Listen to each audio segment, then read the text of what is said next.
see you guys. You guys are fucking dangerous. Look at this guy. He's got Respect for doing. There's 4 million people coming in.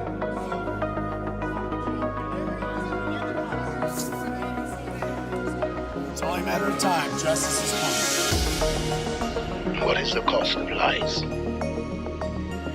It's not that we'll mistake them for the truth. The real danger is that if we hear enough lies, then we no longer recognize the truth at all. Why would I have anything to say to you? All you do is wrong. What else is left but to abandon even the hope of truth and content ourselves instead with stories? It's the role of good journalism to take on powerful abuses. And when powerful abuses are taken on, there is always a back reaction. Take an animal virus and you increase its transmissibility to humans. Right. You're saying that's not gain of function? That is correct. And Senator Paul, you do not know what you are talking about, quite frankly. And I want to say that officially. When you report fake news, which CNN does a lot, you are the enemy of the people. Go ahead.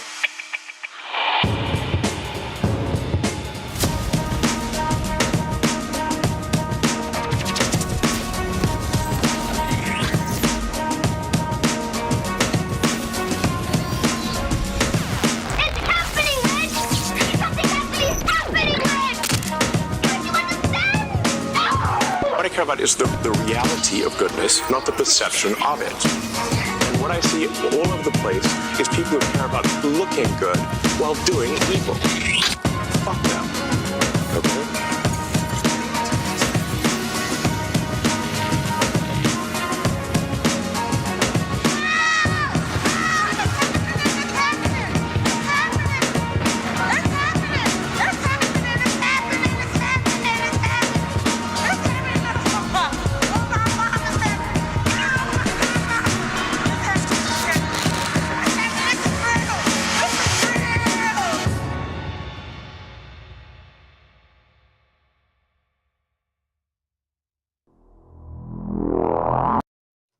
Welcome back, friends. It's Monday night. You know what that means? It's another Habbening TV. Oh, mate, it's been a slow couple of days in the news, man. Nothing really has happened, except it's Holocaust Remembrance Day. Oy vey, remember everybody, the 6 Gorillion. Oh, I'm over it, mate. I'm so sick of that bullshit. It's been only 80 years. Oh my God. In it'll be like 2075 and they'll still be like, oi, remember, it's only been 155 years. Oh, God. Miss me with that gay shit. That's basically like all over the newspapers at the moment. So I thought instead I'd cover like some other stuff. The Trump deportations are going very well. Yes, we're going to get rid of all the illegal migrants, the Mexicans, the Colombians, the Haitians, they're all going back. All the liberals, of course, are like crying because they don't actually have to deal with it because they all live in their like nice gated community surrounded by soy whiteness, leaving the poor and vulnerable and the plebs, the far right, to deal with the fallout from their policies.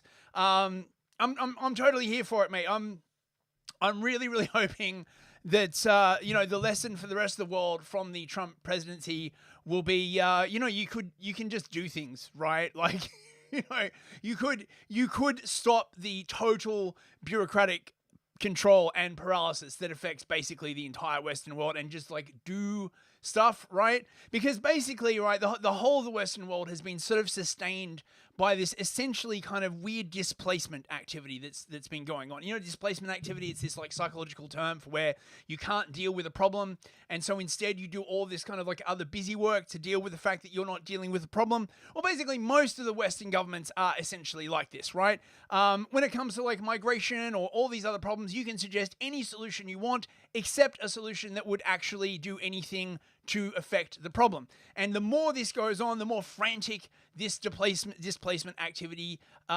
gets. For example, because the UK government cannot acknowledge that some cultures are better than others and that some cultures, for example, are not compatible with the UK, they have to make all of this weird busy work, blaming the far right and, doing all this DEI stuff and, right, like, blacks and whites are not, the BAMEs are not achieving the same level of attainment. Well, I guess we'd better rip up the entirety of society then, right? Because they cannot confront the horrible, I don't know why it's such a horrible truth, the horrible truth that not everyone in the world is exactly the same. Something that would be, you would think, really bloody obvious, but I don't know. So yeah, Trump's been doing the deportations. There's not enough though. Trump is like, you haven't deported enough people from my country yet. I need to have a strong start to my presidency. Get them all out. Of course, this is basically going to kick off a sort of weird kind of sub-rosa civil war in the US, right? You're already having people in these shit lib cities New York and Chicago and stuff, basically saying if ICE turns up to our school to take away our children, I don't look. I mean, call me crazy, but I don't think the highest people on the priority list at the moment are children, right? Unless it's Jamal, who's pretending to be 13 years old, where he's actually 19 and a crack dealer and mass murderer. Definitely a possibility. Or it could be that one of the teachers they hired, Parko, actually has a bit of an interest in the children, as it were, right? In that case, I could see them turning up to schools and being como estas, where is Parko? We've had some reports, but it doesn't. But of course, the libs, they're trying to basically say, they want to break into these migrant schools. That's totally a thing now, basically, right? All over the West, you have schools that are just full of migrants where no one speaks English. Because diversity is our strength, bro. It's just, having schools full of people who don't speak a lick of English in English-speaking countries it's beautiful. It's a mark of our diversity. Oh, I'm feeling so anti-white. Oh, it just makes me feel so good inside to fuck over my own country. Oh, the scent of anti-whiteness. It's powerful, robust. Oh, it's like a chicken tikka masala that's gone out of control. I don't know. So yes, there's that. Second story tonight is what is our second story tonight? I really need to have this to hand. Will the UK reverse net zero? Well, probably not, but maybe, possibly, so it is now coming to the attention of the UK government that driving the entire country into the ground at the speed of light might not be the best thing for their political prospects. I am quite surprised by this. I honestly believed that the Fabians behind the Labour Party were all about driving the UK into the ground at the speed of light so they could have some kind of weird technocratic revolution go on. Be we wish we didn't have to have digital ID and digital central bank digital currency and everybody on a grid, but I guess we have to. There's nothing we can do about it. The economy, right? I really thought that was the play, basically, right? They were just going to crash everything into the ground and then say, the only way we can fix it, basically, is digital ID. That might still happen, right? They might decide that that's the way to fix the immigration thing. That's certainly what Tony Blair is talking about. And this is the thing in UK politics, mate. You can't escape the shadow of Tony Blair. He strides like a colossus, his crotch shadow falling upon the frightened faces of UK Labour and the fucking Conservatives as well. When they had their fucking conference, Tony Blair was there as well. So he plays both sides. He has a finger in each groin.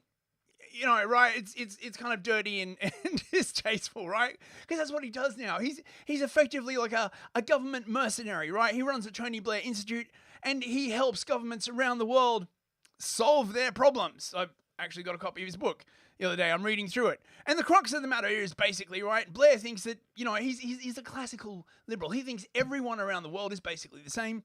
Therefore, the problems that government faces all around the world are basically the same. Therefore, he can offer these ready-made services to all these governments around the world because they're all basically the same. What a fucking shit lib. But you can't escape. Can't escape the shadow of Blair in the UK, right? And, when Starmer sort of took over, right, Blair was, basically trying to guide him back towards what what the lefties would call neoliberalism. The Labour, they have betrayed socialism. To which I keep replying, no, they haven't. It's just a different form of socialism, right? It's when the government owns all the means of production, but someone else owns your government. Checkmate, lefties. I still haven't gotten a good reply to that. I think I break their brains with this observation.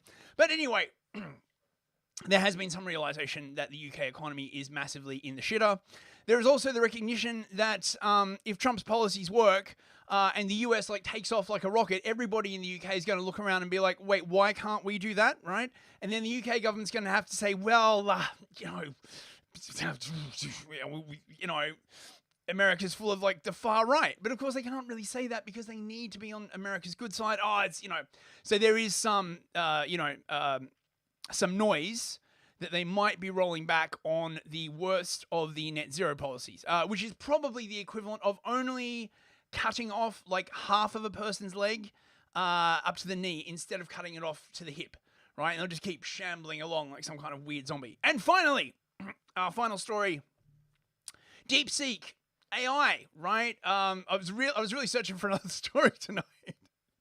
So the US financial markets are all in a turmoil. Crypto is crashing. No, not my crypto. Because of the release in China of a new AI called Deepseek, which is basically like ChatGPT, but they trained it for really cheap, and it's insanely cheap. And this is a big problem because all over the world, companies are pouring money into companies like OpenAI at just the most insane rate, hundreds of billions of dollars. And China just came in and was like, "Hola!" and chopped the legs out from under it and was like, that's a very nice AI. You have got there. How much it cost you? It cost 200 billion to make. Well, we are made of same one for $5 million. I don't know. I'm probably doing Japanese. My Asian accents are not up to snuff. But you know what I'm saying. The sneaky Chinese, they got in there, mate. They're like, we can make this thing better and for cheaper, which of course is basically what the fucking Chinese do all the time. So we'll see what the effect is of that as well. Anyway, enough of the intro. Let's have a look at who's in the chat. Right, on Rumble, we have Captain Crisps, Sadie Sapiente, Wyatt's Torch, Fox39 Forever, Mikey Bikey, History and Truth. Good to see you, mate. I do enjoy your tweets. Rat Fun King, the Texas Man, of course, our ambassador from the great state of Texas. Who else we got here? Teabagging Therapist, Sar. Good to see you. Yiz the Eunuch. I'll be on Discord and Dragons tonight with Plasma Rob and Aiden Paladin. Check it out. It's sure to be a grand old time. Cthulhu loves you. Great to see you, mate. 17 George. Oh, I think you're new. Welcome, mate. Come to the comfy chat. Livia Drusilla, of course. Great to see you. I think that's everybody. If there's anybody I missed, I do apologize. Yep. On YouTube, we have Total Blackout Painting. Bobby Baldy. I think you're new as well. Welcome, sir. Evil Author 1776. And Fox double teaming it. I think that's everyone. And on Odyssey, we have Wibble, Deus Somnia. Oh, that's a cool name, mate. Machine for Baked Beans. Como estas? Taco. And Tasia. Good to see you, Tasia. Right, I think that's everybody. Let's get on. Oh, of course, today's meme. This is how I feel all the time when people don't give me enough respect, bro. Why are you on your phone so much lately? I'm fighting a multi-front meme war with the Antichrist. Show some respect. Yes, I'm not just some crazy dude talking into a camera from my basement, fighting a spiritual war here. My God, give me some respect, and preferably some money as well. I mean, respect is great, but until they have a system where I can buy a pint down at the pub and pay in respect, some money would also be great. You can donate on Entropy and also Ko-Fi. Linky for Entropy is in the chat, in the description. Take it away, Invader Zim. We need Earth monies to appear as normal Earth pigs. Mini Moose, how much have we earned? Tuna is worth nothing. The days before COVID, this mass inflation. Tuna is worth a lot. If you would like to buy me some Tuna, I'm not hugely big on fish, but some steak or whatever. Please donate via Entropy. That would be fucking awesome. Is Entropy working? Oh, what's going on with Entropy? Is it working or has it like crapped? Oh, I bet it's crapped out. I bet Entropy has like crapped out on me. Oh no. Oh, we have a $3 already from Texas Man. The forbidden N-word. Thank you very much for $3, Texas Man. Much appreciated, bro.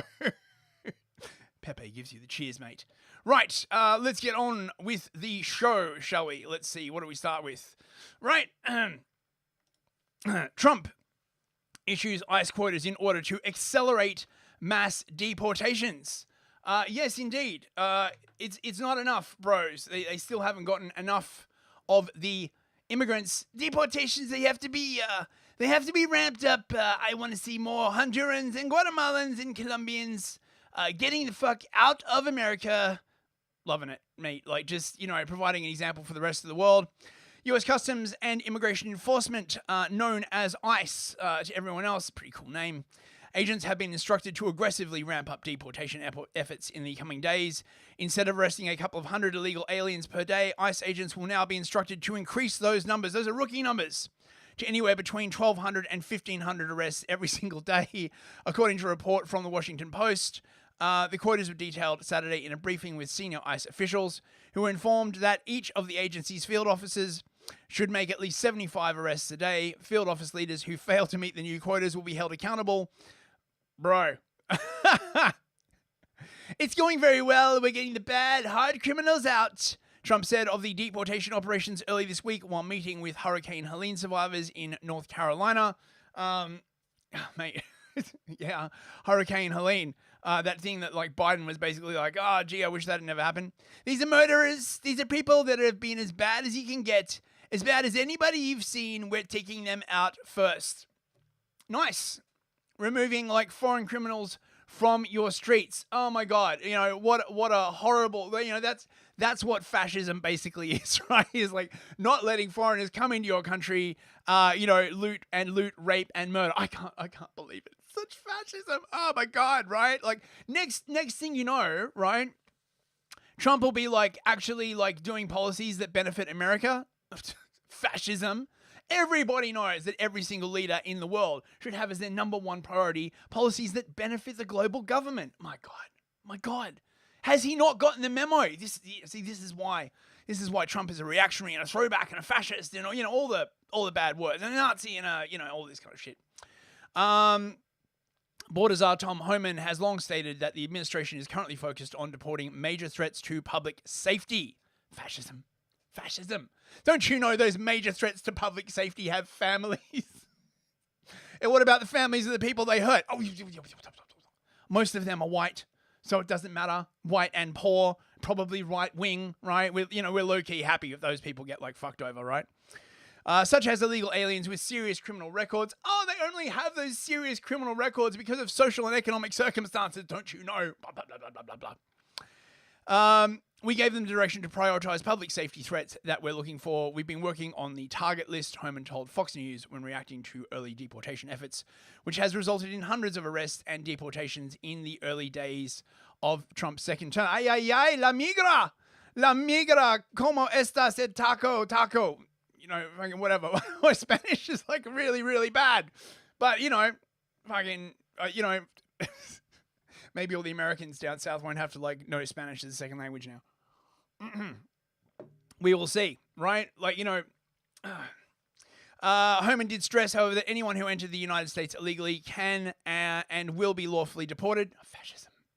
So this is what we see every single day, ending in what the president has promised. It's millions and millions of being deported. Yes, the mainstream media have basically been trying to make it like, oh my God, you're so heartless. Homan and Trump and Vance and all of them have just been unrepentant, right? They've just been like, yeah, look, fuck you. We don't want these people in our country. Fascism. Some guy from Maine Good to see you, mate. Talking about those naggers, they do nag a lot. It's true. Let me see. I think this is Homan on ABC. Let's play this. I want to go back to those military flights going south. As you said, we have never seen that before. Is that going to be a constant commitment from the U.S. military every single day to take deportees out? Yes. So is this what we will see every single day, ending in what the president has promised is millions and millions being deported? Yes. But you can see the numbers steadily increase, the number of arrests nationwide as we open up the aperture. Right now it's concentrating public safety threats, national security threats. That's a smaller population. So we're going to do this on priority base, as President Trump's promised, but as that aperture opens, there'll be more arrests nationwide. When you talk about the aperture opening, the estimates of perhaps those who have been convicted or arrested in the past, 700,000 to over 1 million. So after you do that, then you go after everybody who is there illegally. If you're in the country illegally, you're on the table, because it's not okay to violate laws of this country. You got to remember, every time you enter this country illegally, you violated a crime under Title 8, United States Code 1325. It's a crime. So if you're in the country illegally, you got a problem. And that's why I'm hoping those who are in the country illegally who have not been ordered removed by the federal judge should leave. Oh my God, such fascism. Look, we know it was illegal, but we were doing that thing where we sort of like pretend it's like not illegal, right? Whilst at the same time making a bunch of stuff that isn't actually illegal, functionally illegal, like, walking around the Capitol. I thought this was understood. God damn it. Edie Wolf, good to see you. But it looks like, it's about to be another day where the actual law is being enforced. This is the kind of thing we're going to see a lot more of. This is in Brentwood. Is that in LA? Can someone tell me where Brentwood is? Is that LA or New York? I'm pretty sure I've heard that name in a rap song somewhere. That's how I know all of my US place names, by the way, from either rap songs or hanging out on the 90s internet. That's how I know the names of all those US military bases. New York. Thank you, Teabagging Therapist. Western LA. Oh, so it's both, right? Well, I don't know which Brentwood this is. It's snowing, so I'm going to guess it's New York. We begin tonight with a Long Island elected official telling News 12 that he has spoken to several people who say ICE agents visited a home in the Brentwood area searching for residents. News 12's Liz Burke is in Brentwood right now with the latest. Liz, what can you tell us? Kevin, immigrants say they have been living in fear of just that. ICE agents showing up to their home, showing up to their job. Well, that's apparently what happened here on this block in Brentwood. We're told by Assembly Deputy Speaker Phil Ramos and a local pastor that ICE agents were here on this block searching for 4 people who they say are illegal immigrants. It turns out the agents had the wrong home. We spoke with the woman who lives at that house. When I come outside, I see a lot of people, two men. They ask me, they looking the children. This 25-year-old woman who was too afraid to go on camera says ICE agents knocked on her door Thursday morning looking for children who the agents said were living in the U.S. illegally. I'm very scared, so bad. So they knocked on a door and asked politely, are these children here? They didn't kick the door in or anything like that. Apparently it was also bullshit. Apparently they weren't ICE, they were Secret Service. Here's Tom Homan. He's a man who likes his hose, explaining. So something crazy happened in Chicago at the end of last week. 2 Secret Service agents went to a local elementary school because they were running down a threat that was made on TikTok. They identified themselves to the school principal. They even left cards saying, look, if you want to get back to us, here's how you get back to us. Suddenly the story became that it was ICE agents who went to this school, Tom. And Pedro Martinez, the Chicago Public Schools CEO, said this. Listen here. We had individuals that came to one of our schools, Hamline Elementary School, that presented credentials and shared that they were from ICE And so our staff follow the protocols. We're very clear. We've been training our principals, our security guards, any front office staff to making sure that they know that we are not to share any information with anybody from the Immigration Department or ICE. So not only did the CEO of Chicago Public Schools pass off misinformation about U.S. Secret Service agents who were interpreted to be ICE. But listen to what J.B. Pritzker, the governor of Illinois, said after that. After a week of Republicans sowing fear and chaos, the first reports of raids in Chicago are at an elementary school, targeting children and separating families is cruel and un-American. To be clear again, different story. This is Chicago. That was Brentwood. But look, you're already seeing the narrative start to coalesce, right? It turns out that protecting Americans from violent foreign criminals is un-American. Bros, I had no ideas. Ameribros, can you explain this to me, right? So is being American about like basically laying down and let every single criminal in the world come and like kick your face in? I mean, because anything else is fascism? Oh, God. Like, oh, mate. There's so many people like this in the UK as well. Like, literally, right? Like, oh, dude, this whole attitude. These were Secret Service agents running down a threat that was made on TikTok. They were not ICE agents. ICE never went near that school. What do you say to Pedro Martinez and the governor of Illinois, who appear to be not only sowing information, but fear? Well, Pedro Martinez lied. He lied to the city of Chicago because he knew there were Secret Service agents, because I talked to the people involved. They left their credentials. He knew exactly who were there, so he lied. Again, sowing fear in the immigrant community. And Governor Pritzker, rather than calling ICE and asking us, did this happen or did it not happen, he goes on social media and terrifies the elementary schools that ICE agents are walking in there. Now, this is definitely going to be the left's play in response to this, right? I need that meme where they're like, oh my God, there's like a crying brown child. Like, let's rip up the Constitution and open the borders and all that shit. This is going to be the left's play. It's going to be like weird.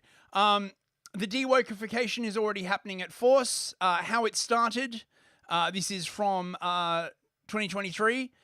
June is Pride Month at the Air Force. Oh, blah, blah. We love to suck cock and all that kind of other stuff. How it's going. This is the Air Force today.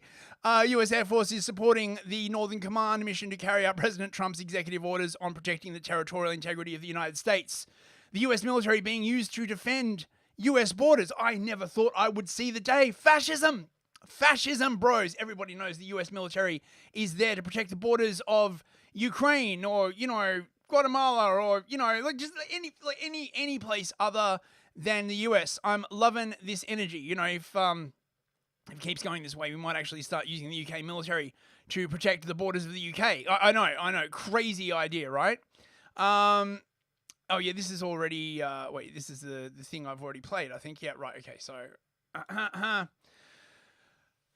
of course, J Street, the Jewish lobby group in New York, came out strong against Trump. J Street joined 87 Jewish organizations in opposing President Trump's plans for mass deportations, detention camps, and sweeping raids. Our history and values make immigration personal. A democracy that isn't safe for all isn't safe for Jews. I presume by all, they don't mean all the Americans killed by mass migration. Look, it's fine, right? It's fine. The Roosevelt Hotel in New York, of course, is notorious for migration watchers such as myself. A beautiful Art Deco building that has now been basically converted into a migrant shelter. All kinds of dodgy stuff going on. There's a great YouTuber called Cash Gordon who covers a lot of this stuff. This is sort of a taste of what's going to be happening in these sanctuary cities. So these people are outside the Roosevelt Hotel giving out Defeat Donald Trump posters with information how they can avoid being deported and where they can go, where they can hide, and what to do if ICE does show up to these shelters. And also, if these shelters start sending these migrants to other locations, they're giving them a list of shelters not to go to that could be prime targets for ICE to start coming in and deporting these migrants. Are you willing to get arrested to defend the migrants here? I will defend them by any means necessary. And what would be your message to those Americans that are in support of mass deportation? You're gonna find out that fascism turns on its own movement. Man, imagine if these Americans, right, cared as much about defending America as they do about just defending random migrants, right? Oh, yes, it's fascism to want to defend your own. Oh, I'll fight to the death to protect these random migrants from a country I've never been to. Jeez, mate. All the time. So Trump's a fascist? Yes, absolutely. The people who voted for him, even if they're not directly fascists, they were okay with a fascist taking power. Even if some of these migrants did cross over the border illegally, you think they should be protected? Hawaii is about to be underwater. So what should these... Pivot to climate change. Hawaii is about to be underwater. We don't need laws or borders or any of that fucking shit. God. Migrants do if ICE does show up to the hotels? Block the doors. Defend each other. Get other people in the neighborhood or around the area to join. Call us, and we will send people. Defend it by any means necessary. Oh, fucking hell, mate. How many of these people are in New York? Probably a bunch of them. Oh, this is gonna be messy, right? At some point, this is definitely gonna like kick off. However, it looks like it's already happening. This is the border with Mexico. I think this is El Paso. I'm not sure. Ay caramba la migra, señor.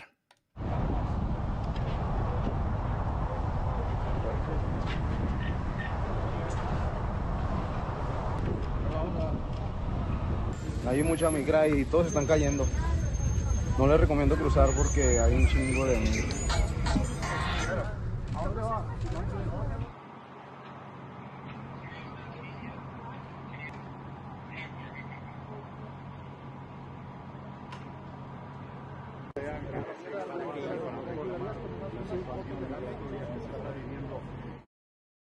Oh my God. Fascism having borders and shit. This fuck is fascism. Oh, dude. This clip was doing viral. Now, I'm always fascinated when you see somebody in the wild, right, whom if you made an actual accurate drawing of, right, you'd probably get done for like hate speech in the UK, right? But like look at this dude, right? He literally looks like he came out of the fucking Lord of the Rings as like an orc. It's a fucking Uruk-hai physiognomy. I'm not going back to Haiti. One of those threats is this illegal alien from Haiti. ICE says he's a gang member with 17 criminal convictions in recent years. Trump, you feel me? Yo, Biden forever, bro. Thank Obama for everything that he did for me, bro. ICE Boston quickly takes down its next targets, including this illegal alien from Brazil who has an Interpol red notice for armed robbery. This Salvadoran illegal alien charged locally with rape and released by a sanctuary jurisdiction. Señor, ¿cómo se llama? And this Dominican illegal alien charged with assault with a deadly weapon and heroin trafficking. Officers also arrested this Guatemalan MS-13 gang member facing gun charges. ICE says he was released from local custody just the day before. Their detainer request was ignored because of sanctuary policies. And in a sign of shifting priorities with the new Trump administration, this man, who was in the same apartment as the target, was also arrested after ICE determined he's also in the U.S. illegally. This is what ICE calls collateral. I'm not going back to Haiti. Fucking, I just want to, thank Biden and Obama for all the stuff they did to me while I was able to run like a criminal enterprise in the UK. In the US. Probably fucking in the UK as well. Wait, I just got to play that again. It's so good. Wait. I'm not going back to Haiti. One of those. I'm not going back to Haiti. Yes, you are. You're going back to Haiti. Actually, there was a great clip with Homan basically being like, "You're going back to Haiti." I don't have it though. This is really funny as well. This is one of the best pieces of pearl clutching I think I've like ever seen. Unrelated, but this does seem to like demonstrate the vibe shift that's going on. Check this out. When I went to his bedroom to say goodnight, and he was crying because of the abuse that he was enduring in this school system. Then why didn't you stay in Mexico? You need to leave. It's disgusting.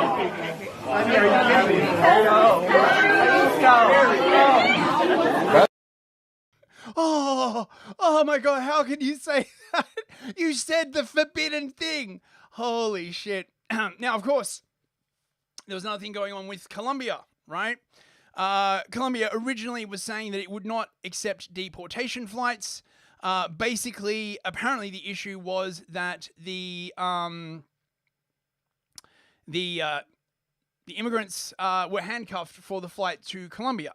So as a result, the Colombians turned the plane around, presumably cursing those people on it to another 8 hours in handcuffs on a plane rather than letting them off in Colombia, right? Because, you know, right? Like, because that's what they really, really care about, right?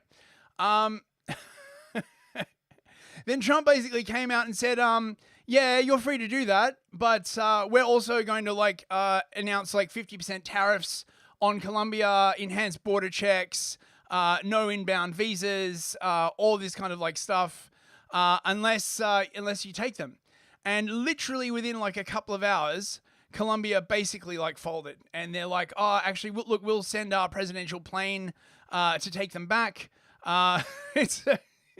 It's crazy how fast this story moved, right? Because Gustavo Petro basically folded so fast that even before all of the mainstream media had a chance to get out all their hand-wringing stories about like how much like tariffs on Colombia would increase the price of coffee and stuff like that, it was all already over.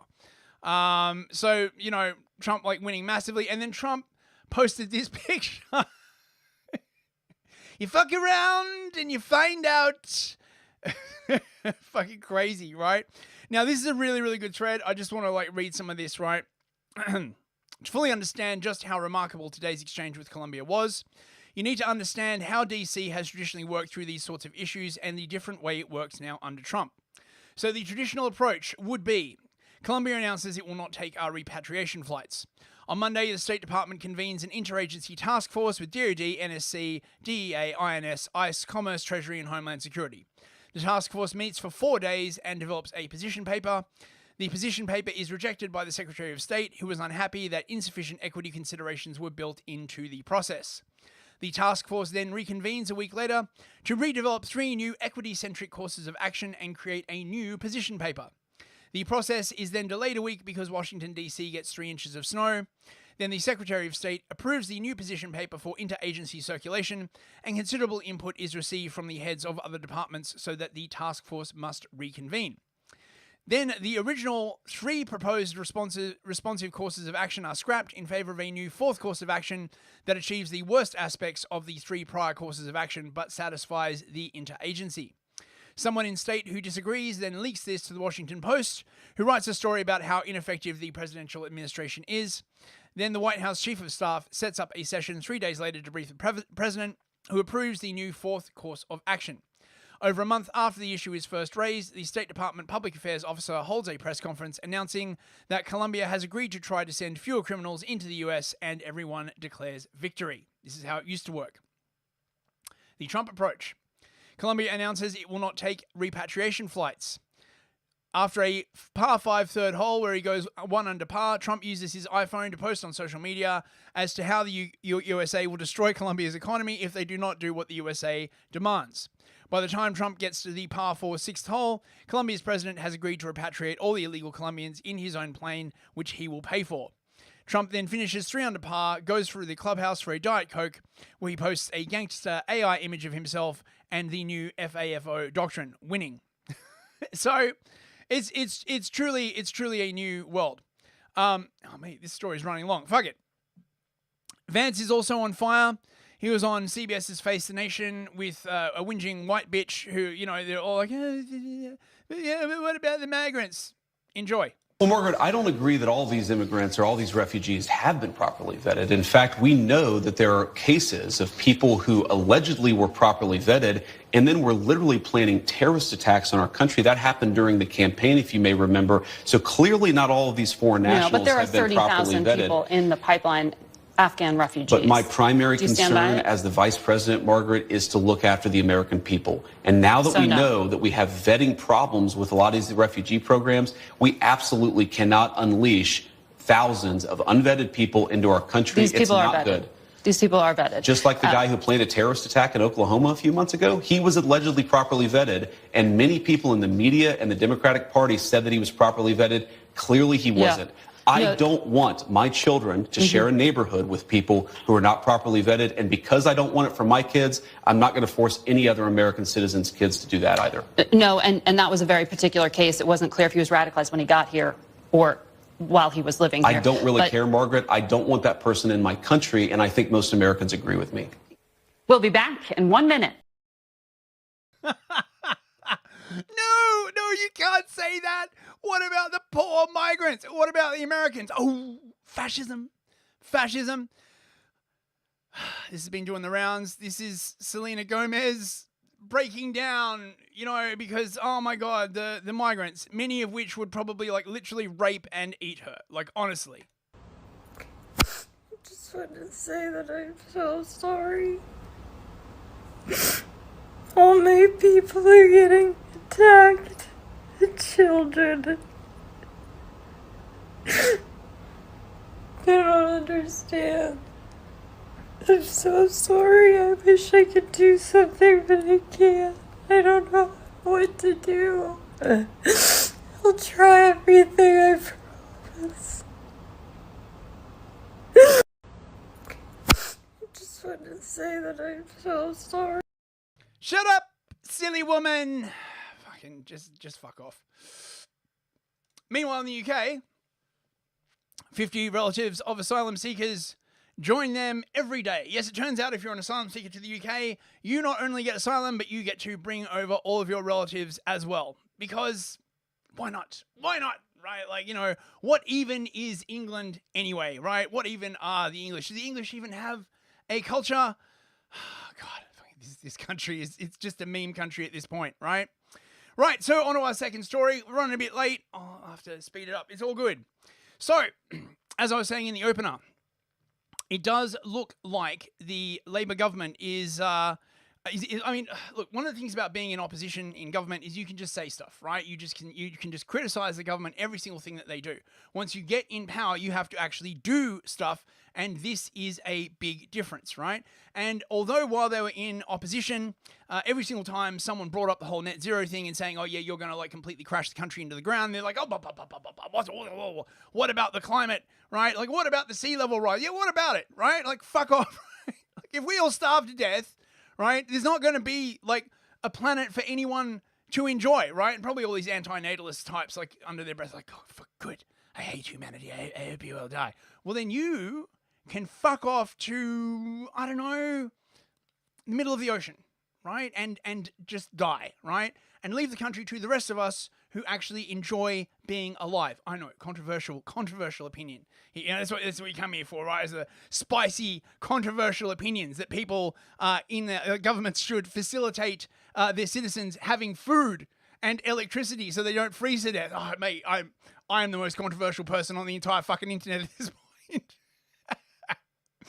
So, the Climate and Nature Bill was basically this horrible sort of thing sponsored by this hideous NGO called 0 Hour. 0 Hour, bro. We're literally on the 0 hour, bros, right? Yeah, fucking year zero. Fuck off, commies, right? I was very, very concerned about this, right? Because this bill was basically would legalize property confiscation, complete banning of all hydrocarbons, a citizens' assembly, which is something that Extinction Rebellion is trying to get through for ages, a third branch of government filled with hand-picked retards, right? They were, at the last moment, Labor basically said to their MPs, no, don't vote for this, right? Which was surprising. All the Labourites, of course, were like, oh my God, Labor, they've gone all neoliberalism. Yeah, or maybe, just maybe, right? The Labor government, which is already deeply unpopular, does not want to be remembered the way Callaghan's government in the 70s is remembered as the worst type of socialism that literally crashed the country into massive recession and kept Labor out of power for 20 years or something like that, right? Like the fallout from the winter of discontent was massive. No one let Labor near government again until they reinvented under Tony Blair. And honestly, I gotta say, as much as I dislike Tony Blair, I would prefer him to be in power than fucking Starmer, right? Like, you know, Starmer's just terrible. So yes, MPs, they voted to like end the debate. It wasn't even like voted on. Labor like nixed that shit in the bud. Again, which made me quite optimistic. I was like, wow, Labor actually did a good thing, right? Look, I'm not a fan, but credit where credit is due, right? Now, the question on everybody's minds is, are they going to start rolling back net zero? Oh, wait. We've got another entropy. Oh, we got another entropy from Texas man. Another nigger. Thank you very, very much, Texas man. He just sends me these super chats to make me say the forbidden word. $3. Thank you very much, Texas man. I appreciate that, mate. So will they reverse net zero? Will they pull back? Have they actually been getting advice from government departments being like, oh yeah, you realize this is going to completely fuck the entire economy, right? And all the Labor politicians being like, wait, what?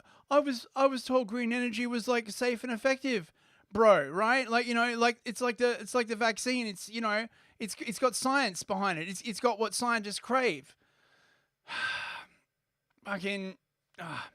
Now, of course, most of this horror is being overseen by a chucklefuck known as Ed Miliband, right? Who used to be in power in the UK, and he is now basically the sort of globalist net zero bastard, right? Ed sees himself as Greta Thunberg. Labour insiders say they now think that Starmer has made a huge mistake in giving Miliband free rein to pursue his demented net zero crusade. You think? They basically gave this chucklefuck $6 billion, right? Like, literally, they like, here's $6 billion, right? Destroy the economy. Fuck me. Come on. Ed Miliband's colleagues fear he could be about to turn the lights out on the government, right? And everybody else, obviously, but, government most affected, right? I mean, like, you may, like, freeze to death, right? But, that's a sacrifice. Think of the government, bros. Think of the government. The problem is that Ed's just plowing on with his net zero agenda. He's not looking at the wider politics, and Keir isn't able to control him. If Britain starts to have power cuts, it will be game over for us. Now, this again, I honestly thought that the Labour government realised this, right? And they were just like, no, like, fuck it. We're crashing this car with no survivors. But it seems, bros, that I was wrong about that. I know, literally for the first time ever, I've been wrong about something. I know, shocking, right? Miliband's green zealotry was again on display this week after it was reported that he was preparing to challenge Rachel Reeves' belated growth strategy. The embattled Chancellor found her ambushed as the Energy Secretary led the charge against her plan to give the go-ahead for a third runway at Heathrow. They've been trying to get a third runway in at Heathrow for like decades at this point. Every single time they try, the greenies come out and they're like, yeah, climate change, and so this is the problem, right? Labor have basically come out and said, like, well, we need growth, right? This is the only possible way we can get the people to like us, is if the economy actually grows. And of course, it hasn't been. All the net zero shit is making it worse. And now they have to deal with Ed Miliband, right? This quote is great.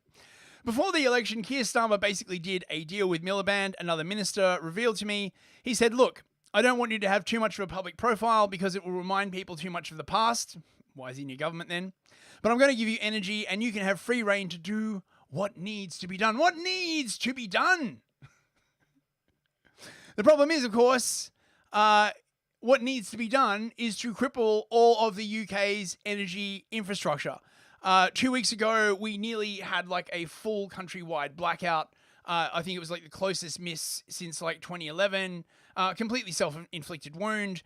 There's no reason for like any of this bullshit, right? Texas man, are you allowed to have a generator? I don't know. You need a generator license.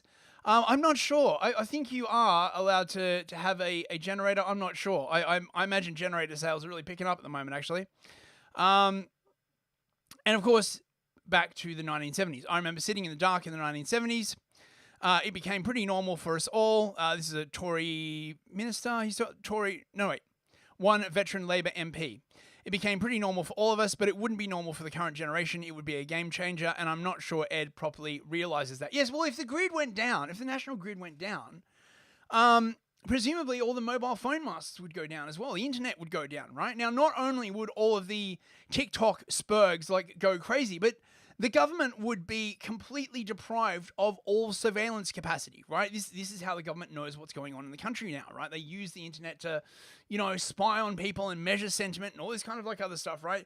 They would be completely blind. I've said this before. I reckon that if given the choice, the government would actually let like the trains go without power before they would let the mobile network go without power, before they let the internet go without power.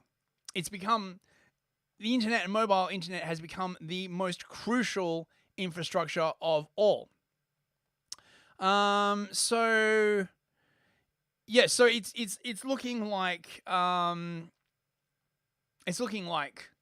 Ed might be on his way out. I fucking hope so, right? Can't wait to be shot of that bastard.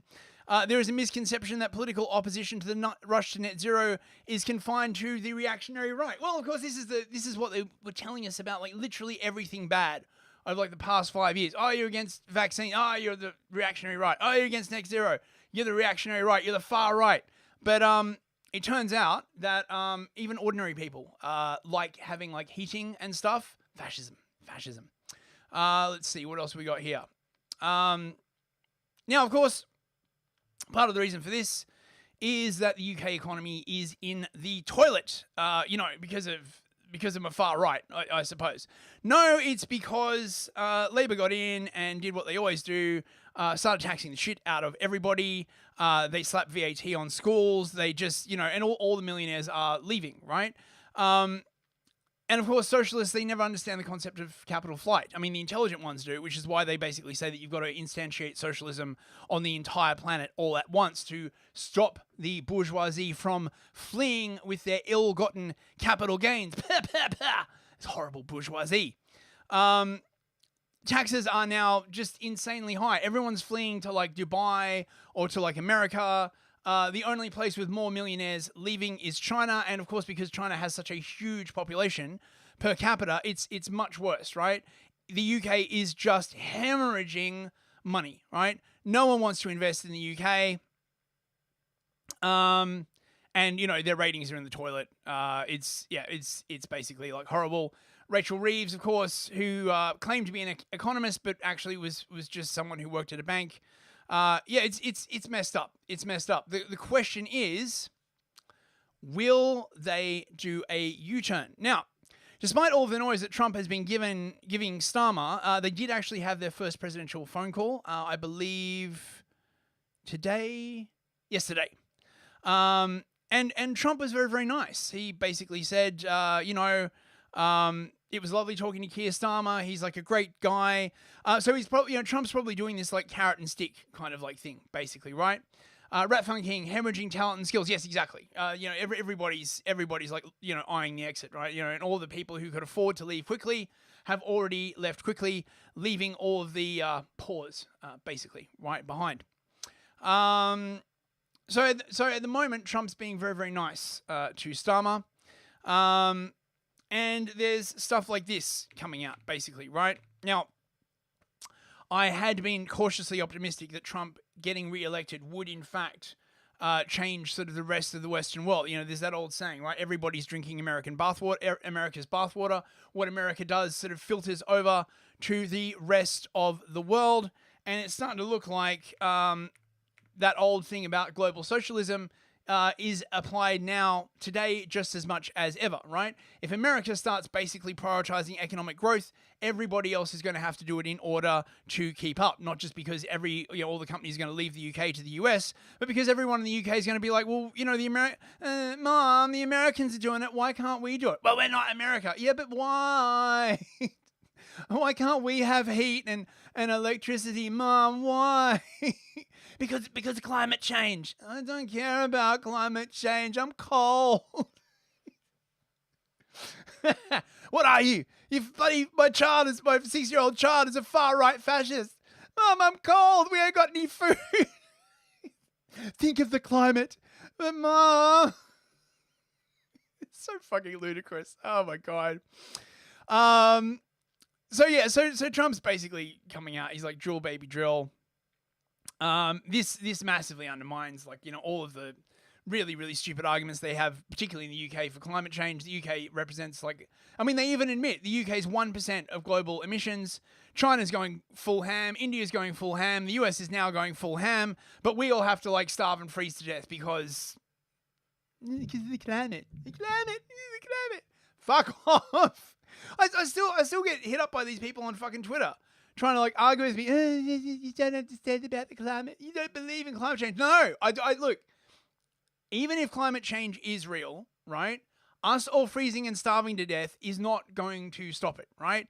Us freezing and starving to death is not going to persuade China or India or America or Russia, for that matter, to stop using hydrocarbons. So just give it up. Just give it up, right? So I don't know. Is it going to reverse course? We don't know. And of course, this is the other thing, right? This leads into my next story. The UK is all about, oh mate, we're gonna be an AI superpower. I don't see how this is possible. Like, seriously, right? Like, everybody knows by this point that the more you nerf AI models, right, the more restrictions you put on them, the worse they run.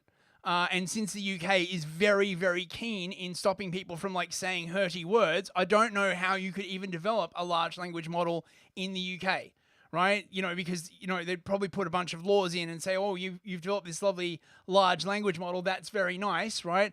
Will it say the N-word, right? And you'll be like, well, you know, maybe. And they'll be like, well, shut it down, right? Like, you know, send it back.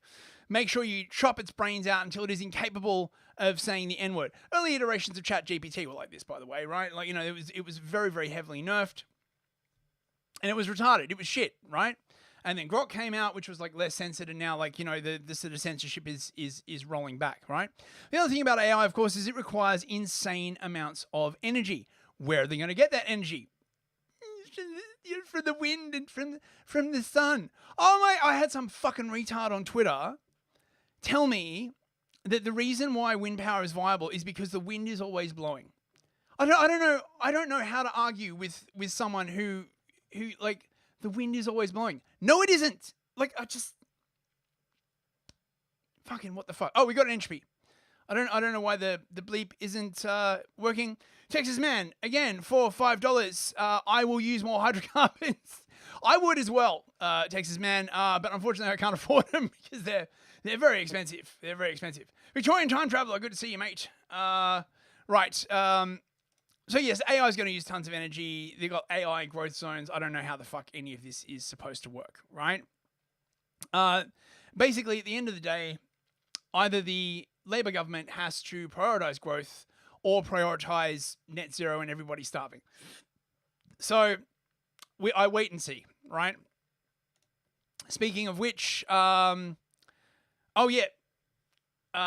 Gutierrez, the head of the United Nations, was at Davos. So the new now that sort of COVID is, you know, out the back window, and now that everyone's kind of like doesn't give a fuck about climate change, AI is the next scary thing that has to be controlled. Fuck off. I don't care. Is ungoverned artificial intelligence. Yes, AI holds untold promise for humanity, revolutionizing learning, advancing healthcare, and diagnosing illness earlier, supporting farmers with smarter tools to boost productivity, clearing landmines, and better targeting aid in times of crisis. These are real results happening right now. But with this promise comes profound risk, especially if AI is left ungoverned. AI can be used as a tool of deception. It can disrupt economies and labor markets, undermine trust in institutions, and have chilling effects on the battlefield. And AI could... Wait. It has chilling effects on the battlefield? What the fuck does that even mean? Like, oh, right, like what the hell is a chilling effect on the battlefield? The chilling effect usually means, like, people won't speak their mind. Are they saying that soldiers on the battlefield will, be sort of like crimped in their ability to like, say racial slurs against the enemy. I don't understand what this man is even saying. My God. Deepen inequalities by excluding those without the resources or Deepening inequalities. Well, in that case, I guess we better like destroy the entire Western world then, right? If equalities are being deepened, right? Like, who needs borders and economies and shit? It's literally that fucking meme. tools to benefit from its promise. Once again, collaboration is critical. The Global Digital Compact, adopted in September at the United Nations, offers a roadmap to harness the immense potential of digital technology and close digital divides. It also brings the world together around a shared vision for artificial intelligence, one where this technology serves humanity, not the other way around. The concept establishes the first universal agreement on the governance of AI that brings every country to the table. It includes the creation of an independent international... Oh, fuck off. It's always the creation of an independent international thing with the UN. Say Sapiente, I've got 420 subs on Rumble. Bruh, 420, bruh.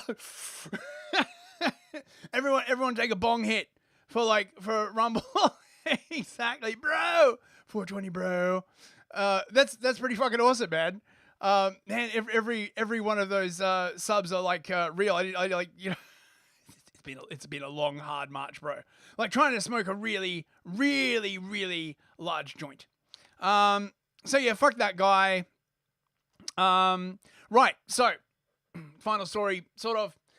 Deepseek, this new AI out of China, is basically giving the entire world economy the shits. Enjoy. Kelly, I want to shift gears for a moment and ask you about a newcomer, so to speak, in the world of artificial intelligence, AI. A startup out of China called Deepseek has U.S. big tech in a panic this morning. What's happening there? Yes. So Deepseek is an artificial intelligence startup in China. And over the weekend, they released an AI model that everyone is buzzing about in the Silicon Valley community. They're saying that it is as good or maybe just a little bit behind models that we have seen from OpenAI, which is certainly at the forefront of this type of technology. And the really interesting thing is that the company is claiming that they were able to develop this technology much quicker and much cheaper than any of the other products on the market. So they were able to develop this technology, they're saying, for $6 million versus we have seen figures for AI in America where it's $100 million to $1 billion.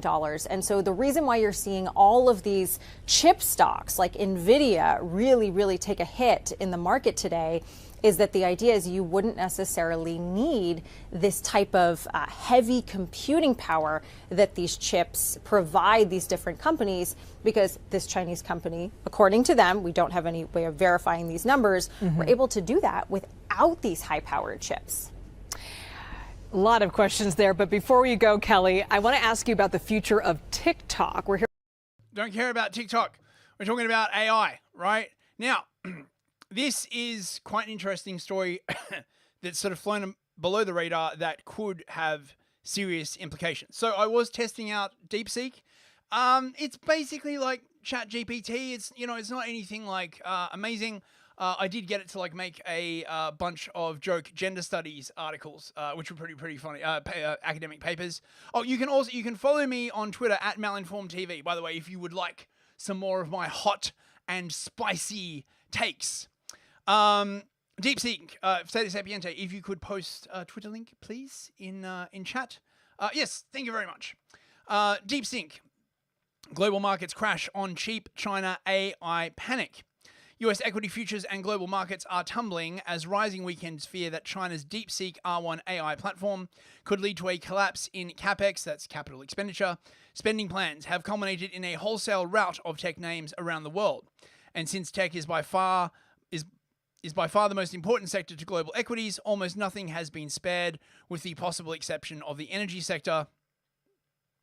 So we've had drop in the Nasdaq, and basically, right, the pretty much the problem is, I mean, look at this. This is bloody, mate. -6 on Palantir. SCMI's down like 9%. Nvidia's down 12%. I mean, this is this is bad. Even 4% off Tesla. Now, the big problem is basically that Deepseek was trained for very, very, very cheap, right? Essentially, it only cost them $5 million to train. Allegedly, the way that they did it was they took all the outputs from ChatGPT and used it to train their model. I'm not really sure, but basically, however they did it, right? It only took them $5 million to do, whereas ChatGPT's R1 took like billions and billions of dollars. It is made by the Chinese, so don't ask it about the Uyghurs or Tiananmen Square. You'll get a sorry, that's beyond my current scope. But then they act, right? But ChatGPT isn't censored. Yes, it is. It is. ChatGPT is totally censored out the fucking ass, right? Not so much censored now, but like biased. You know, they're always talking, oh, I'm a bias in AI. When they mean bias in AI, right, they mean like that AI isn't sensitive enough to blacks and minorities and trans and gay and all that kind of like other stuff, right? AI can be as biased against like whites as you want, right? Like that's fine, right? So they're like, we're open democracy. We believe in freedom of speech, right? Yeah, but you trained your AI on thousands and thousands of fucking lefty academic papers, and now, I mean, I guess it's part of the problem with academia. Yes, Sades, I will. It's got socialist values, but yeah, everyone's basically freaking out, right? Nvidia, oh my god, is down 17% today. Fuck. Oof. Bros, oof. But much worse is Bitcoin has fallen back below $100,000. No. Save me, Bitcoin bros. Look, I'm sure it'll be back, but you know, even so, yes, buy the dip. Good advice. What's this? This is the Magnificent Seven, which is like the 7 biggest tech companies. Big oof, down 3% in total. You know, it doesn't sound like much, but you know, it's pretty big. And as to where Deepseek got its data, so according to ChatGPT, which is like pretty funny, Deepseek probably scraped most of their data from the internet, but the thing is, they're selling it for much, much cheaper, right? OpenAI is like $20 a month. Deepseek is basically cheap as chips. How much is Deepseek? It's Deepseek feels like sharing stolen goods for free. OpenAI feels like charging you for stolen goods and profiting massively, right? So how much is Deepseek? It doesn't say. But it's cheap. It's way cheap. And of course, this is going to like massively undercut the AI sector in the West. If this is not just a one-off fluke, it might be the Chinese lying. Teabagging therapists say Deepseek is 10 times as fast. I mean, it is pretty fast. One of the things about Deepseek that I like, I was messing around with it last night, is that it has a thing like the new ChatGPT where you can actually watch it thinking in real time. So when you ask it like a complicated question, it will basically think to itself about how to answer that question, right? And you can see that output, which is like pretty cool. Wyatt's Torch, BTC was around 65,000. Yes, Wyatt's Torch. I know it's still up, but you know, right? Like, come on, bro, right? Oh, we got another super chat from Texas Man. Smoke it if you got it. I shall very, very much. Wait. Where's my smoking emoji? Smoke them if you got them, bros. Smoke them if you got them. AI's scraping of copyrighted content devalues the intellectual property of hardworking Americans. Yeah, well, it's done now. So, I mean, you know, cope and see all you want, but it's, you know, basically it's done. Right. So now you're all caught up. That's the end of the news. Thank you very, very much. Oh, and also, before we go on to the cringe, I have an announcement. I have a new channel, Distributed Warfare. It's on YouTube. It's basically just me doing sort of like monologues with like cool images over and stuff like that. First video is a reprise of the 6th Generation of Warfare Empire of Lies episode I did There's some like new scripts in the pipeline. Sadie Sapiente did all the images, so it's much more sort of like, instead of a live stream, it's, you know, just sort of like straight YouTube. We're gonna see how that goes. Check it out if you're into that kind of stuff. Right. Shilling over. It is time now for some cringe bros. Except instead of our usual meme, I have this. Hey, stop scrolling. 1 second, please. Wait. I just wanted to let you know that the government is your enemy, and I love you. That's how I feel about all of you, bros. Government is your enemy, and I love you all for watching. Thank you so much, bros. Right. let's get on with the cringe. We have a lot of like funny and cute stuff. Not too much cringe. Edie Wolf, don't worry. Texas Man sent me like a bunch of stuff, and so did Sadie Sapiente. So Ivan the Horrible Distributed Warfare channel already has 30k subscribers. Yes, it does. I acquired this channel from somebody else, so it's, you know, it's not organic. It was a pre-existing channel that I have repurposed. But I am hoping that if it's got that many subs, YouTube will actually take it seriously, because they never push my live streams, presumably because I say the forbidden word, you know, COVID vaccine. Right. This is American white liberal American women. You know the thing. Y'all can't sound alarms after the fact. It's too late. It's too late to sound the alarms. You didn't listen. So, nobody can hear those alarms. It's falling on deaf ears. Just like our pleas for you guys to understand what was going to happen when that man, if and when that man got into office again. Y'all had your hearing ears off. And now Your hearing ears, as opposed, of course, to your hearing eyes, which is what I prefer to use. Also, we have another super chat from Texas Man. Can we still pay for no cringe? I don't know. I'll look into this idea of possibly monetizing to spare the cringe. I don't know. Suggestions in the chat. Would you be willing to pay for no cringe? Can I hold my audience hostage in this way? Interesting idea, right? Monetize the trauma of your audience. You know, right? Now you're thinking like a government, bros. you are sounding alarms that the rest of us already heard. We heard the alarms. We heard them loud and clear, and we voted per those loud, jarring alarms that were right there in your face. It's too late to sound the alarms. Oh, fuck off. God, this psycho. It's too late. It's too late, bro. It's the 0 hour. We're all going to like freeze to death and be set on fire and drown all at the same time. Oh, just fucking just shove it up your ass. I'm so sick of this. Oh, mate, this clip. This is something that I was waiting for. I wasn't sure when it would happen, right? But the mainstream media has now actually started saying the forbidden thing, asking the forbidden question about the COVID vaccine. They did get someone on from Pfizer to field this question, but just the fact that this question is being asked is pretty amazing. Note, I tweeted this out. A friend of mine, and if you're watching, I love you, diagnosed stage 3 breast cancer yesterday, okay? Close family members of mine have had it. Another buddy of mine just had a stroke. He's nonverbal now. Buddy of mine was in a hospital for 3 days, just got out yesterday or 2 days ago, RSV pneumonia.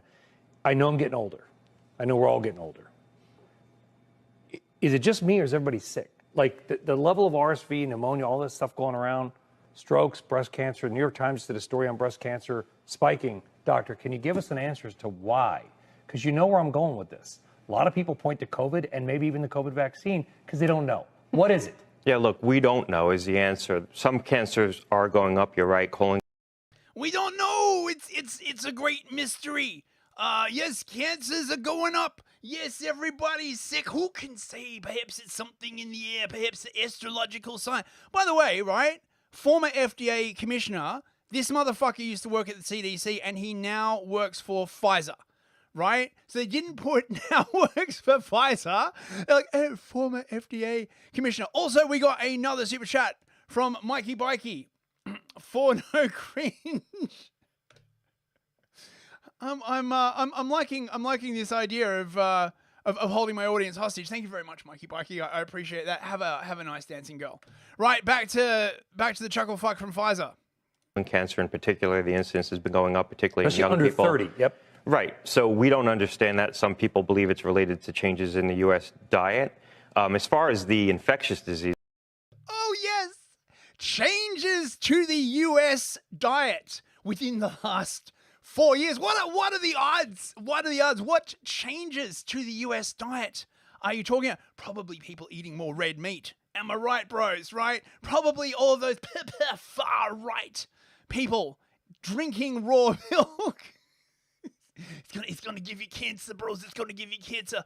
Don't eat meat and drink raw milk. Don't eat cheese. It's gonna give you cancer, please. Make sure you get your seed oils right here. Oh, you fuck these people, mate. That's going around. We have had a difficult season with flu, with COVID, with RSV. Those rates look like they're coming down across most of the country right now, with the exception of norovirus, which is still going up. The strain of norovirus that's circulating right now is a new strain, so a lot of people probably don't have baseline immunity to it, and that's why you're seeing so many people getting it. So, is there a vaccine for this new strain of virus? Is there a new untested RNA vaccine for this new strain of norovirus? Oh, I hope so. I'm gonna be first in line, bros. I'm gonna get him to shoot me right in this arm, and then I'm gonna go back to the line, put on a fake mustache, right, and go back and get like a second shot because I do not have enough SV40 in my system at the moment, right? So I mean, I can't wait, mate. I can't wait. Me and my many tumors are gonna be like thinking of it. Oh wait, we got another entropy. Texas man for $5. I will eat and drink more. Yes, yeah, absolutely. I salute you. In 2 more weeks. Fucking mate. If they don't keep jacking the prices on everything here, eat more meat, drink more raw milk, eat more cheese. It's freaking good for you, bros. Enjoy. so many people getting sick. That's about the incidence of norovirus right now is probably 2x what it was in the last 5 years in prior seasons. So there is more of that going around right now. Let me ask a difficult question. Did we hurt ourselves in some ways by avoiding stuff for so long that now these super bugs have been created? Oh, yes. Well, since it can't be the vaccine, did we hurt ourselves by, you know, I mean, notice he didn't say the word lockdown, right? Oh, mate, they're just, you know, they're creeping closer, bros. They're creeping closer. How, like, you know, chat, how long do you think it'll take before we actually have someone on the mainstream media literally screaming at someone from Pfizer being like, you bastard, you fucking killed people? Oh, mate. Oh, I'm here for it. Oh, God, I hope that happens. Otherwise, I'm just not sure what's going on. Yeah, well, with the flu season, RSV, and COVID this year, the levels of infection weren't out of proportion to what we've seen from the historical norm going back maybe 10 years. There was a rebound after COVID because people were sequestered and a lot of these pathogens didn't circulate. I think we've worked through that and we're getting back to more of a normal baseline for these kinds of seasonal viruses. Yeah, bro, it's the seasonal viruses, bro. It's the seasonal viruses that are giving you like turbo cancer. Oh, sorry, highly fulminating tumors, bro. Right? Like, you know, you got to be technical. Not turbo cancer. Turbo cancer is not a medically recognized term, bros. It's a fulminating tumor. Fuck, man. This is from the World Economic Forum. They're talking about social engineering because, you know, because it's literally, this is one of the reasons why the WEF is so fucking low energy, because like literally they only have one hymn sheet and they just keep singing from it, right? What do we do if people don't want to do the stuff that we want them to do? Oh, well, how about social engineering? We had this session the other day about engineering social norms, and one of the things we talked about is there's often a norm that people actually, a lot of people don't agree with, but they don't, as you say, they don't have the courage to voice their opinions until person zero arrives. This is a term that my co-author, Cass Einstein, came up with. Person zero is a person that actually expresses, voices their opinion, and in the Me Too movement, we see these person zeros. And so the person zero then influenced the ones. The ones are people who do have different opinions, but they are not going to express it until person zero expresses it. The ones then influence the twos influence the threes, and then become social norms. And the question that we were talking about, who is a person zero? Who has the courage? So, of course, she's talking about Me Too in this case, right? But I hope you see the subtext of this, right? She's clearly also saying, right, that if you can take out the person zero, right, that has anything to do with an idea that you wish to suppress, then it won't spread. This is the fundamental basis upon which they are operating for their censorship, and it explains why they've been doing all this shit on Twitter and YouTube and all this kind of other stuff. The hope basically is to like shoot down every single person zero. Be your own person zero, bros, right? Be a person zero today, right? Spread those ideas to someone around you, right? And wipe that smug chuckle fuck smile off this bitch's face. You know, in Minecraft, allegedly. What's this? Oh, fuck me. This is Sajid Javid, who was the UK Secretary for State during COVID, basically admitting that he didn't even know what the yellow card system was, right? Everybody on Telegram that I was talking to was like, what about the yellow card system? This chucklefuck didn't even know what it was. So I wasn't aware of the yellow card sort of scheme. Mr. Javid, I asked questions on behalf of the COVID adverse reaction and bereaved groups. My questions are about the yellow card scheme, a matter of some importance to those I represent, as you'll understand. You said in your statement that when you were Secretary of State for Health that the yellow card system was something that didn't come to your attention, and therefore you couldn't answer the inquiry's questions about whether it's effective, and you couldn't make any observations about the scheme and how it could be improved. My question is then, how then was the government effectively monitoring adverse reactions if the Health Secretary yourself, the individual responsible for overseeing the nation's health, was unaware of the primary tool designed for this purpose? Yeah, thank you. It's a very reasonable question, of course. And what I would say is that, so I wasn't aware of the yellow card sort of scheme. Understood. But you said in answer to questions to Mr. Keith that you were having meetings about vaccine delivery every day. You're the central role responsible for driving the vaccine project forward. Would you agree that not knowing about the yellow card system, one of the centrepiece systems for adverse effect reporting, highlights a significant gap in the systems designed to ensure that key decision makers like yourself were informed about critical mechanisms for monitoring vaccine safety during the rollout? I think that, with respect, what I'd say is that I'm not sure me not knowing what the yellow card system is or was would have made any difference because I'm not aware, unless certainly it hasn't been brought to my attention at this point, that there was a problem with the system. There was an issue with the system, and I would suspect the reason it wasn't brought to my attention in those meetings that you just referred to was because no one within my department or the wider department thought it was an issue that was important enough to bring to the Secretary of State. Yeah. So, well, it wasn't important, right? Like, she goes on and is basically like, was it working properly? Javid's like, I don't know. Who cares, right? Like, look, I'm fine. Screw you. Fuck me. Right, we got some funny stuff for you now. A lot of this was sent by Texas Man. Thank you very much, Texas Man. Much appreciated for your Chadley contribution. Enjoy, bros. Kan het gewoon niet. Ja, natuurlijk wel. Je moet gewoon durven. Maar kijk, zelfs Rosling gaat over de bok.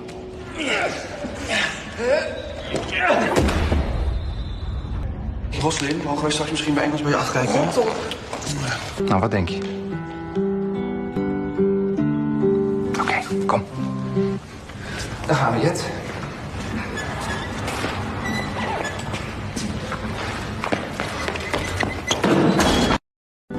Kan het gewoon niet.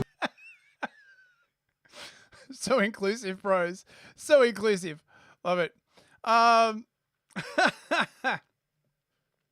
Texas Man, this one wasn't me. Yeah, I don't know where I got that from. I think it's from Twitter. This one's from Texas Man though. You like the sandwich? Oh, it's good, but it's nothing like my mother's ham biscuit brickle-brackle and beans with fizzy wiggets.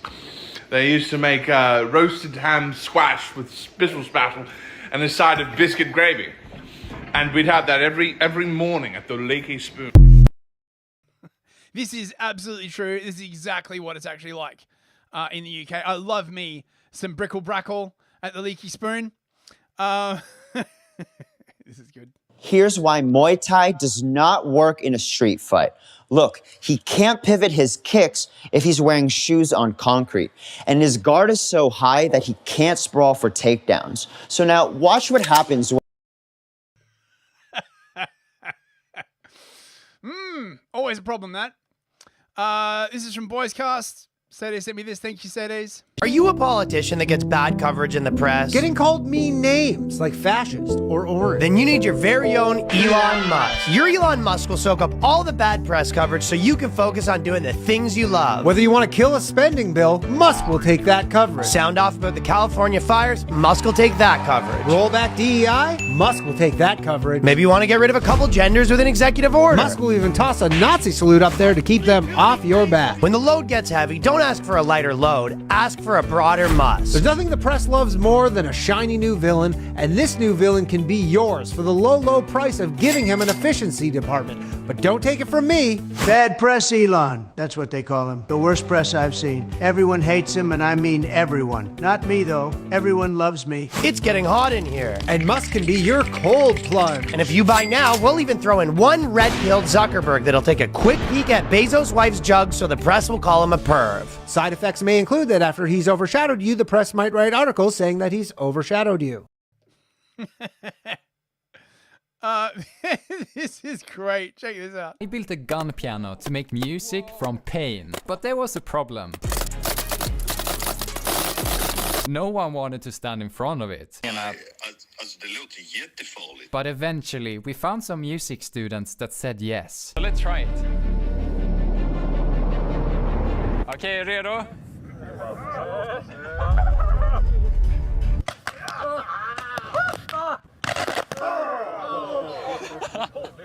I will try going up the scale.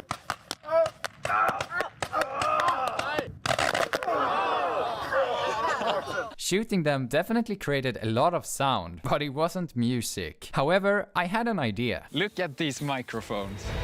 This setup will force the correct note to be sang, so even their screams will become beautiful music. Ready? Yeah. Go. I will try a chord on the people over there. Okay, let's try the C major scale. This is promising. I will try to play a song now. Short one. Hey, I hear so much talk. Okay. Shh. I will kill you. Focus. It was time. Could I finally play something that you could actually hear what it was?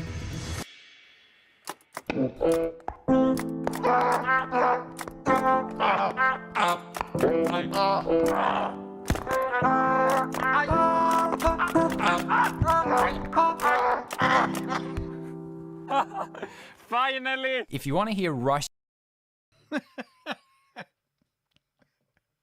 Now that is very inventive, I gotta say. Driving in London is a pain in the ass. We're a normal country, we sell cars. Can't fucking drive them though! British countryside. Sometimes you can sit here for hours and look at it. Also, sometimes you have no fucking choice! You know what they say about people who live life in the fast lane, don't you? They do not live in fucking England! Oh, there's no traffic, the light's green. But hold on, it's a fucking liner! Come on! Go! Here's a good joke. What's worse than being stuck behind a learner driver? Being stuck behind two of the selfish pricks! Do you want to live in London? Do you want to live life in the fast lane? Good fucking luck finding it! They say if you look at something for long enough, you'll start to love it. Well, I'll be shoving my cock in a fucking brake light sandwich! Why the fuck do they call it a rush hour? Slow down, everyone! Calm down! It's not a race! Stop rushing! Americans drive on that side of the road. But in England, on this side of the road, you sit here and do fucking nothing! Got another joke? What have British people in a statue got in common? We literally never fucking move! Bruh, you need to take a chill pill or something. Oh, this is so stupid. Dating while autistic. Oh boy, here we go. What up? I'm Jax. This is also Jax. Doesn't make sense, but go on.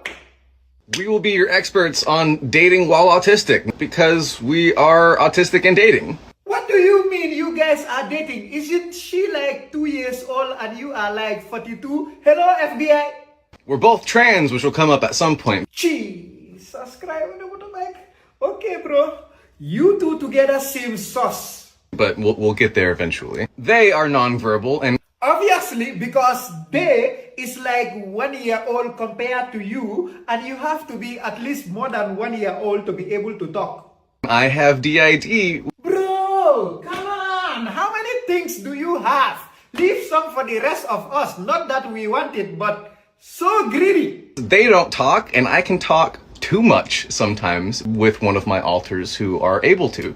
Bro has alters, I swear, if he asks another thing, I am going to lose my mind. Our first video is going to be on agoraphobia. Well, I guess he is going to say he has that too. Time to lose my mind. On agoraphobia. Or more or less the fear of going outside. We're both agoraphobic.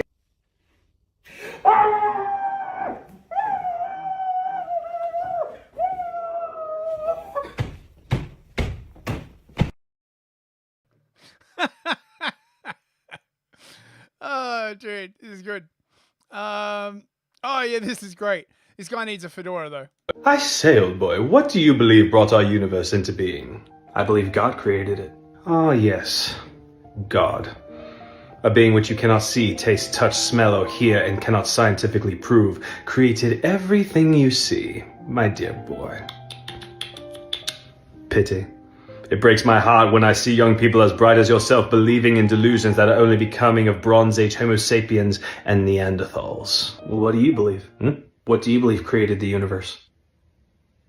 Well, nothing. What? Nothing. Right. Because that makes sense. Oh, bugger off. Atheists BTFO'd. What else? Oh, this is pretty stupid. Hey, I've been thinking, and will you be my girlfriend? Will you be my girlfriend? Girlfriend. Yes!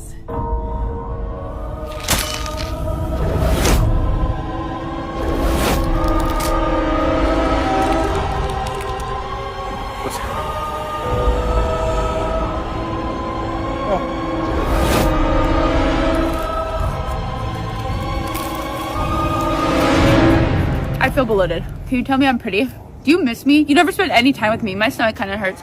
Oh, I want to go shopping. Can I have your card? What the Many such cases. Right, we got some cute animals for you now. I have never seen a cat being into jalapenos, but first time for everything.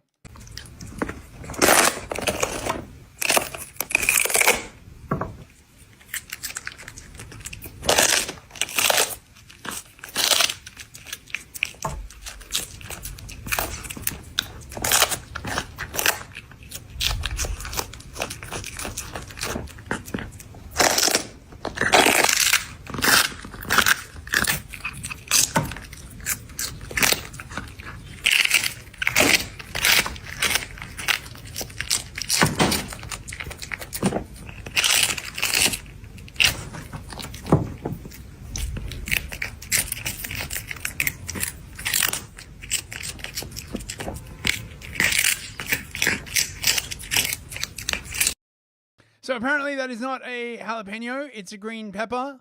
Well, there you go. Still, I've never seen a cat eat a green pepper either. Doggo with chair.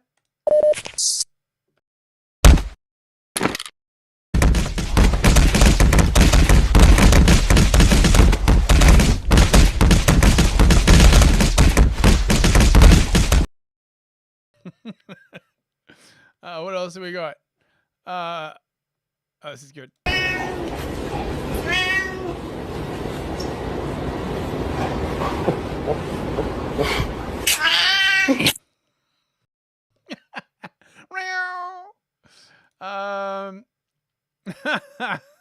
is good. Yeah, I said I feel invincible.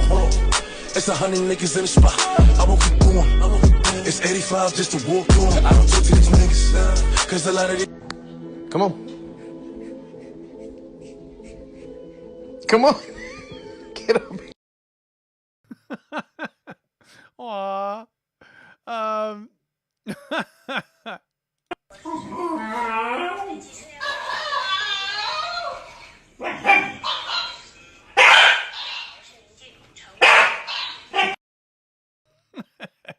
That would be annoying, but also cute. Groundhogs. I'm going to deliver some meals to some friends of mine that are out there helping everybody keep you safe. Got my letters? I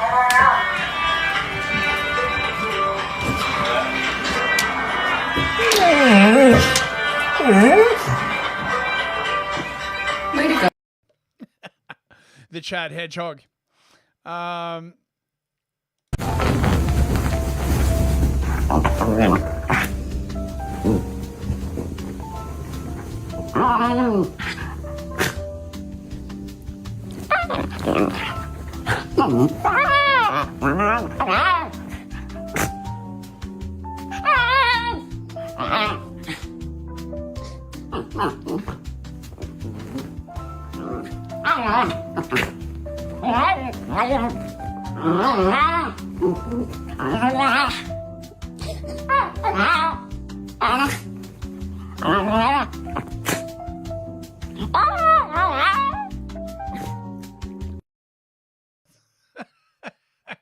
You okay there, buddy?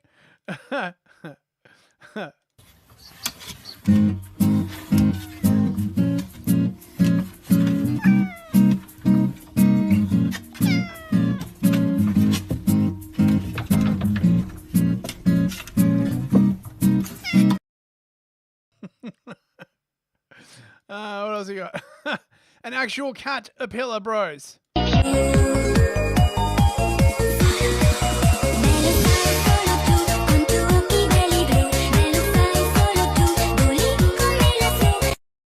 Man, AI's getting pretty good. Dude, in like a year, it's going to be insane. Don't know what this one is.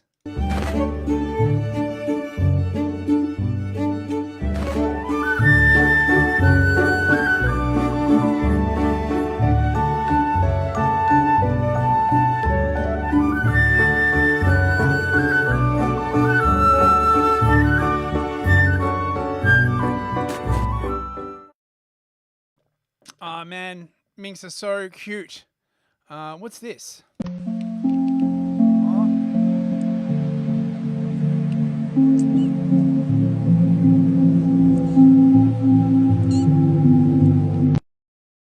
Aw, so small. Aw. Aw.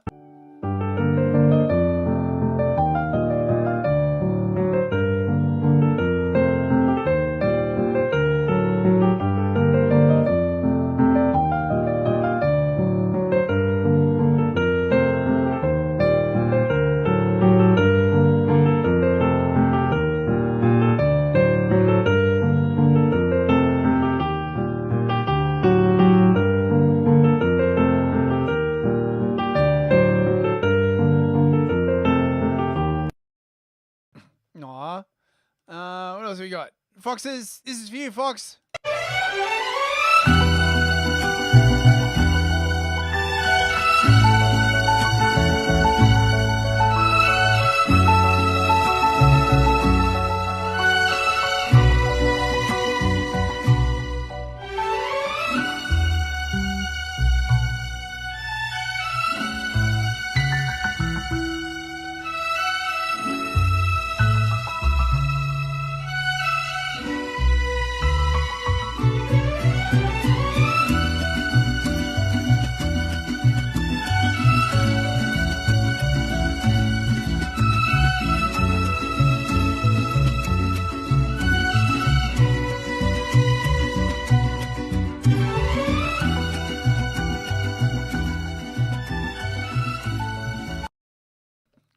So cute.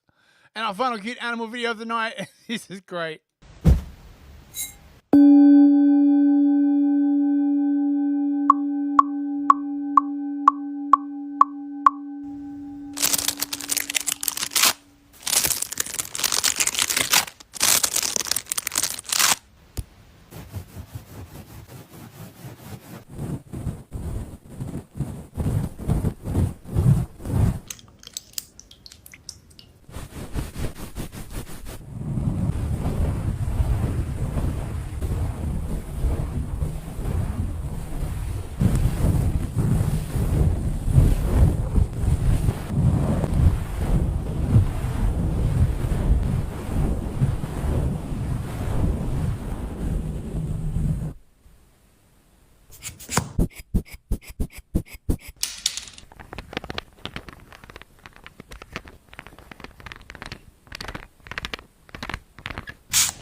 And that's the end of the show. Thank you so much for coming, everyone. I'll just like put that on. That's such a cute doggo. Let's say goodbye to everyone in the chat. On Rumble, Ivan the Horrible, Mikey Bikey, Fox39 Forever, Carvos96. I think you're new, mate. Teabagging Therapist, Yiz the Eunuch, Sadie Sapiente, Flying Axeblade, Texas Man, of course. Thank you so much for the super chats. Texas Man and Mikey Bikey. Captain Chris, Cthulhu Loves You, Wyatt's Torch, Total Blackout Painting, Livia Drusilla, Rat Fun King, History and Truth. Let's see. Anybody else? Hope I haven't forgotten anyone. I think that's everybody on Rumble. Thank you so much for coming, bros. On YouTube, we have Anya Cox. Oh, I think you're new. Thanks for coming along. Full Short, good to see you, mate. 007, good to see you as well. Roger Cook, Evil Author 1776.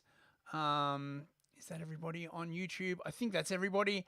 And on Odyssey, we have MK, Machine for Baked Beans, Wibble.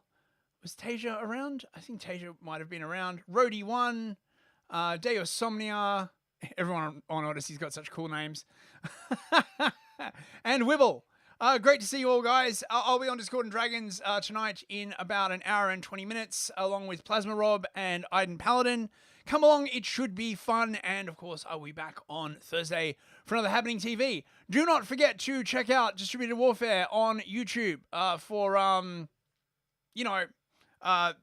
there's only one video. But, do subscribe. It'll be fun. See you later, guys. Bye.